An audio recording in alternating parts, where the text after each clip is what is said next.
प्रसंग चलता था वही आते कि जैसे क्या मांगो कुछ धर ना रहाई, और देखत नैन चला जग जाई, 1 लाख पूत 1.25 लाख नाती, और उस रावण के आज दीवान बैठी। ये मांग गई आगे घटिया वस्तु, ठीक है भगवान दे रहा है, ठीक है, और डिमांड करो ना देते, ये मत सोचो कि भी भगवान ने ऐसा क्यों नहीं दिया। ये सब कुछ दे सकता आपको, ये जो चाहे सो कर सकता कबीर परमात्मा। इसकी डिक्शनरी में इम्पॉसिबल वर्ड नहीं है, ये वो समर्थ परमात्मा है। लेकिन बात यही ध्यान में रखना कि डॉक्टर उसी को वही वस्तु अलाउड करेगा जो उसके रोग में बढ़ावा नहीं, रोग ने सहयोगी हो।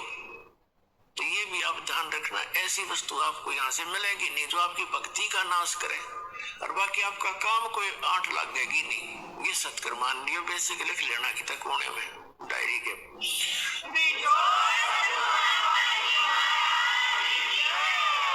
तो क्या बताते हैं कि दुविधा चतुराई, दुविधा दुर्मति चतुराई में जन्म गया नर तोरा रे, और अब भी आन मिलो सत्संग में, और करो गुरु ज्ञान पे गौरा रे, यानी गौर करो, इसमें गणे ध्यान से विचार करो जो गुरु जी ज्ञान बताते हैं। फिर बताते हैं कि शरण पड़े को गुरु संभाले, जान के बालक भोला रे, और कहे कबीर तुम चरण चित राखो, जो सुई में डोरा रे। जैसे सुई में धागा डाल देते हैं और नीचे गांठ लगा देते हैं, धागा उस सुई का लटकता रहता है, उसके ऐसे चिपटा रहता है, उससे दूर नहीं हो सकता, उसको साथ साथ ले जाएंगे, साथ लटकता जाएगा। कहते हैं शरण पड़े को गुरु संभाले, जान के बालक भोला रे। पुणात्माओं जैसे जितने भी दास ने बहुत इतिहास दिखाए, नकली ऋषि में ऋषियों के संतों के, सभी का विधान है कि जो कर्म में भाग में लिखा है वो तो आपने भोगना ही पड़ेगा। भाग्य में जो लिखा है उसको प्रारब्ध कहते हैं, प्रारब्ध। अब प्रारब्ध में हमने जो दुख भोगने पड़ेंगे, फिर भक्ति की आवश्यकता क्या है? कौन करेगा भक्ति? 1-2 चोटी सी लाग जाओ, आदमी फूक देगा ठाके सारी मूर्तियां नरुन फोटुआ ने, तो कैसे भक्ति कर सकता है? दिल टूट जाता प्राणी का। भक्ति करने की उत्साह तभी बनता है जब आदमी आने वाली आपदा का पता लग जाता है कि ऐसा होना था, और फिर एकदम परमात्मा उस बला को टाल देगा आपकी, और आपको महसूस भी होगा सचमुच आज शरण में ना होते थे, बिजली गिर गई थी, तो फिर दूनी रुचि बनेगी भक्ति में। तो क्या बताते हैं कि जब तक आप गुरु की शरण में नहीं आते तो तब तक आप बालक थे, भोले बालक थे। और छोटा बच्चा अबोध पड़े में जैसे पालने में लेटा है, बच्चा बेटा या बेटी, और टट्टी पेशाब कर दिया कपड़ों में ही, और हाथ पैर मार के सारे कपड़े भी खराब, पैर पूर भी लथेड़ लिया लपट के टट्टी में, और फिर रोने लगता है, तो माता समझ जाती है कि इसने कोई भूख लगी होगी। वो जाती है तो उसको संभालने के लिए, तो क्या देखती है? सारे कपड़े भी खराब कर रखे, टट्टी भी कर रखी, पेशाब भी कर रखे। तो उसने बालक बुरा नहीं लगता, उसको पता है, इसने पता को नहीं, ज्ञान है माने कि इसको पता नहीं बालक से, उसको ऊपर कोई दोष नहीं, कोई क्रोध नहीं करती। उन्हें उठावेगी, धोएगी, मांजेगी खूब अच्छी तरह, कपड़े धोकर सुखावेगी, नए पर आवेगी, और छाती का लावेगी, फिर लाड करेगी, दूध पिलावेगी। तो आज जब तक इस शरण में नहीं आते परमात्मा कबीर जी की में, आप ऐसे बच्चे हो, और अनजानपने में ना जाने कितनी गलती करके आप कति छिड़ गए, उसमें लथड़े पड़े हो। लेकिन कहते हैं शरण पड़े को गुरु संभाले, और जान का बालक भोला रे, कहे कबीर तुम चरण चित राखो, जो सुई में डोरा रे। आपका इतना काम है।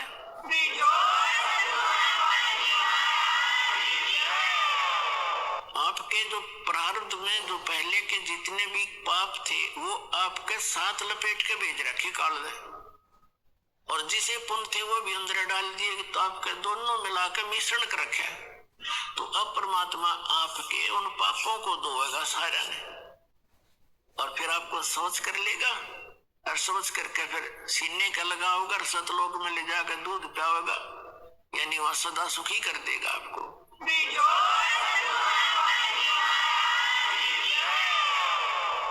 शरण पड़े को गुरु संभाल जान के बालक भोरा रे, कह कबीर तुम शरण चित रखो। आपका कर्तव्य बताया कबीर साहब ने, आप भी अपने गुरु जी से ऐसा अभेद संबंध कर लो, मन में दोष नहीं आवे। जिस दिन आपके गुरु जी के प्रति कोई विकार आता है, यानी कोई कमजोरी झांकते हो गुरुदेव के अंदर, तो उस दिन आपका नाम खंडित हो जाता है। और काल यही चाहता है कि ये एक बार संत से इसका कनेक्शन कट जा, फिर यू कितने धक्के खाए जाइयो, कहीं बचरा लंबा चौड़ा का क्षेत्र है इसका, तो फिर इसको यही उलझा कर मार देता है। तो परमात्मा कहते हैं द्वार धनी के पड़ा रहे, धक्के धनी के खावे, 100 काल जगजोल ही पर द्वार छोड़ दी जावे। एक ये फाइनल फार्मूला इस भक्ति मार्ग में। इस परमात्मा कबीर जी के धनी के द्वार पर पड़ा रहे और इसी के धक्के खावे, 100 काल जगजोल ही, कितना ही काल आपको झटके देता दिखे, तो परमात्मा से दूर नहीं होना, यह बहुत बड़ी भूल हो जाएगी आपकी। अगर आप जैसे हम अज्ञानता में, यानी बगैर अध्यात्म ज्ञान के कई बार बहुत कमजोर सोच बना लेते हैं, और हम भूल जाते हैं कि हमने युगों युगों से पापों की गठड़ी बांध रखी है। और उसके लिए परमात्मा कहते हैं धीरे धीरे रे मना, धीरे सब कुछ हो, माली सी चैसो गड़ा, तो समय आए फल हो। आप जी ने भक्ति का बीज ईब बोया है कितने युगों के बाद, अभी तक आपकी पिछले संस्कार ही चल रहे थे, और कहीं थोड़े बहुत पुण्य कर दिए, कितने दाने डाल दिए, को छोटे मोटे पुण्य, वो स्वर्ग में बर्बाद कराए आप। पुणात्माओं, ये भक्ति युग है, अब ये चौथा युग का बीच का समय है। इसमें अब करोड़ों की, कई करोड़, यानी पूरे विश्व में ये भक्ति पर लगेंगे प्राणी, अरबों खरबों की संख्या में। और जो पार होगे वो तो होगे, रह भी बतेरे जाएंगे, तो वो जो रह जाएंगे ना, उनकी दुर्गति घनी होगी, क्योंकि ये कमाई तो इतनी गजब की बनेगी आपकी, पहले मंत्र से बहुत गजब की कमाई बन जाती है, जबरदस्त भक्ति धन संग्रह होता है आपका। और फिर उनके अगर आप पार नहीं हुए तो क्या करेगा आपके साथ में?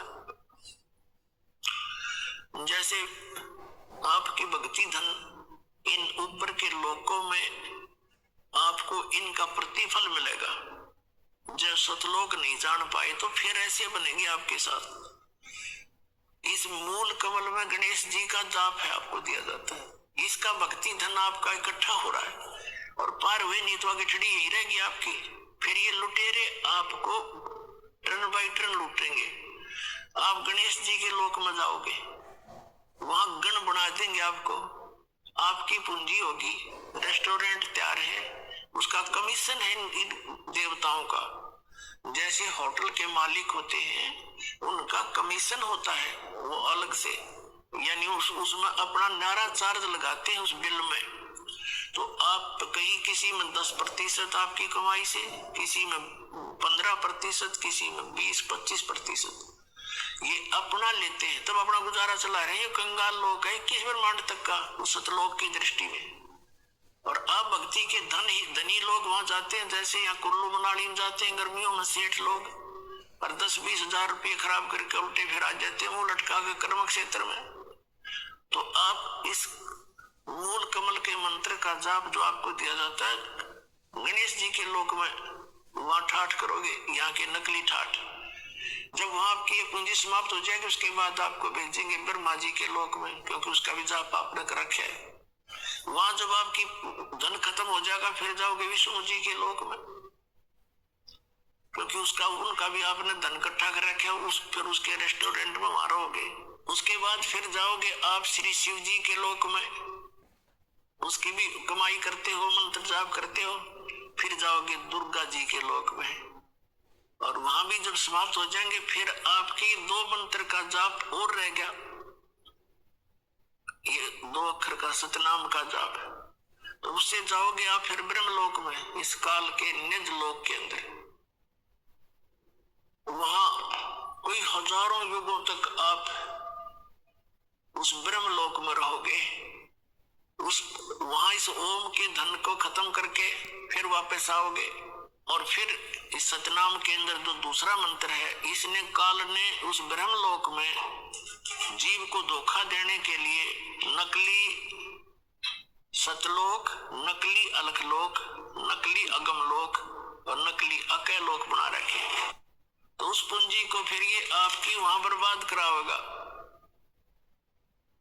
फिर रह गया आपका जिसको सार नाम प्राप्त हो गया है और वो पार नहीं हुआ। जरूरी नहीं कि सार नाम मिलते ही पार हो जाओगे, ये तो परमात्मा ने कहा है, राम नाम रटते रहो, राम नाम रटते रहो, जब तक घट में प्राणे, भाई कभू तो दीन दयाल के भनक पड़ेगी कान। परमात्मा कबीर जी कहते हैं, बाकी खेती देख के गर्भियो मत किसान, अब ही झोले, अब हूँ झोले बहुत हैं, घर आले तब जाने। कहते इस या बाकी खेती देख कर खेत में अभिमान ना करना किसान, अभी तक बहुत झाड़ आंधी वर्षा ओढ़े, आंधी तूफान से ना जाने की बिजली पड़ जा, तेरे घर आले जब मानिए तेरे धन तेरे घर आ गया। इसलिए बताते हैं कि ये ना समझना सार नाम मिल गया तुम पारे होगी। सार नाम की कमाई और मर्यादा में अंतिम श्वास तक करते हुए, और एक विशेष कसक बनाओ सतलोक में जान की।